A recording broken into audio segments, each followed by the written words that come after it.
dan nak lihat di mana kita nak memposisi negara kita.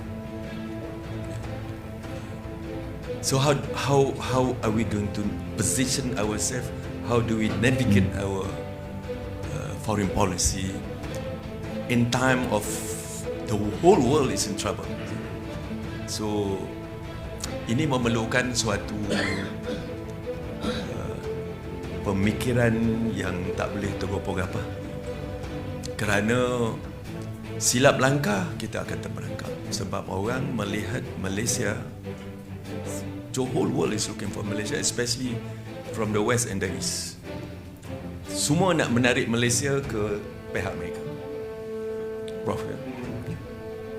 US nak Malaysia supaya bersama mereka. Bahkan I don't mind saying that, semasa saya di Minda dulu, saya semasa Shangri-La Dialogue ada sideline bilateral dengan Secretary Austin, Defense Secretary. Dia kata, Hassan, tell me what you want. Tell me what Malaysia want. Dia cakap je kata ni. Dia ulang lagi sekali. Do you tell us what you want? Sampai saya katakan, if I want to tell you what is our wish list, it's going to be very long. Wait until I visit you in Pentagon.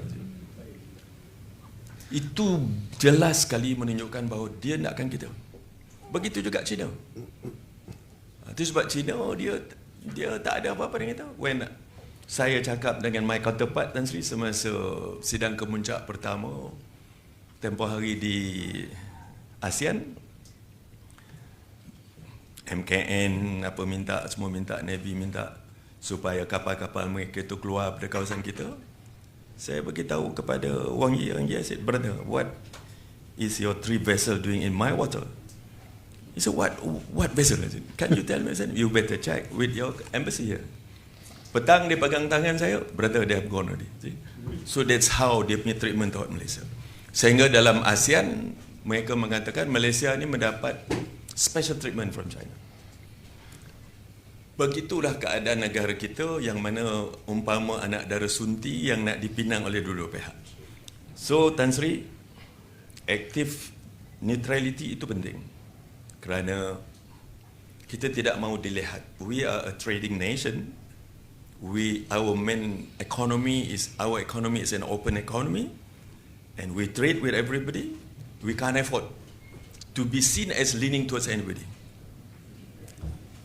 Failing which, ekonomi kita akan terganggu. Failing which, orang akan tak mempercayai kita lagi. So it's different from what we are. Betul, itu so, betul. You tak membawa beban ataupun keadaan dunia yang begitu rencam politiknya. The geopolitics today is very much different as what we used to be in 30 or 20 years ago.